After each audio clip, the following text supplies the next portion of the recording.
नमस्कार शेतकरी बांधवांनो, आजचा हा व्हिडिओ महाराष्ट्रातील लाखो शेतकऱ्यांसाठी अत्यंत महत्त्वाचा आहे. कारण नमो शेतकरी महासन्मान निधी योजनेबाबत एक अशी माहिती समोर आली आहे ज्यामुळे अनेक शेतकऱ्यांच्या चेहऱ्यावरती पुन्हा एकदा हसू दिसू शकतो. पण या माहितीमध्ये एक मोठा सस्पेन्स देखील आहे. तो मी पुढचा हप्ता कधी येणार, पैसे कोणाला मिळणार आणि सरकारकडून शेतकऱ्यांसाठी आणखी कोणता मोठा निर्णय घेतला जात आहे, या सर्व प्रश्नाची उत्तरं तुम्हाला या व्हिडिओच्या शेवटी मिळणार आहेत. त्यामुळे व्हिडिओ शेवटपर्यंत नक्की पहा. मित्रा, नमो शेतकरी महासन्मान निधी योजना सुरू झाल्यापासून राज्यातील लाखो शेतकरी कुटुंबांना आर्थिक आधार मिळत आहे.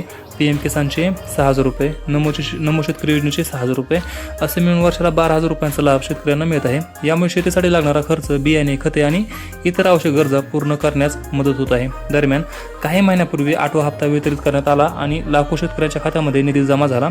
यानंतर आता सर्वांच्या मनामध्ये एकच प्रश्न आहे, 9वा हप्ता कधी येणार? सरकारकडून काही घोषणा होणार आहे का नाही? म्हणजे आणखी काही लाभ मिळणार आहेत का? म्हणजे आणखी लाभ भेटणार आहे का?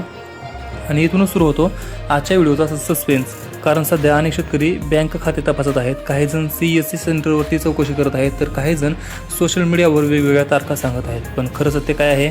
मित्रांनो, अधिकृत माहितीनुसार शेतकऱ्यांनी eKYC, आधार लिंकिंग आणि बँक खाते अपडेट ठेवणे अत्यंत आवश्यक आहे. कारण भविष्यातील कोणताही हप्ता थेट बँकेमध्ये जमा होण्यासाठी ही प्रक्रिया पूर्ण असणे गरजेचे आहे. मात्र आजची सर्वात मोठी बातमी अजून बाकी आहे.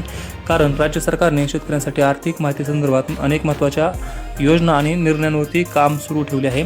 यामुळे येणाऱ्या काळामध्ये शेतकऱ्यांना आणखी मोठा दिलासा मिळू शकतो, अशी चर्चा सुरू आहे. पण आता तो क्षण आला आहे ज्याची तुम्ही सुरुवातीपासून वाट पाहत आहात. मित्रा, सध्या 9व्या हप्त्याची घोषणा अधिकृत तारीख जाहीर झालेली नाही, तरी सरकारकडून योजना सुरूच आहे. पात्र शेतकऱ्यांना लाभ मिळत राहणार आहे आणि याचे स्पष्ट संकेत मिळत आहेत की पात्र शेतकऱ्यांना लाभ मिळत राहणार आहे. आणि त्यामुळे त्यांनी eKYC, आधार लिंकिंग आणि बँक खात्यांची माहिती योग्य ठेवली आहे आणि त्यांनी कोणतीही चिंता करू नये. ज्यांनी eKYC, आधार लिंकिंग आणि बँक खात्याची माहिती योग्य ठेवली आहे अशा शेतकऱ्यांनी कोणतीही चिंता करायची गरज नाही.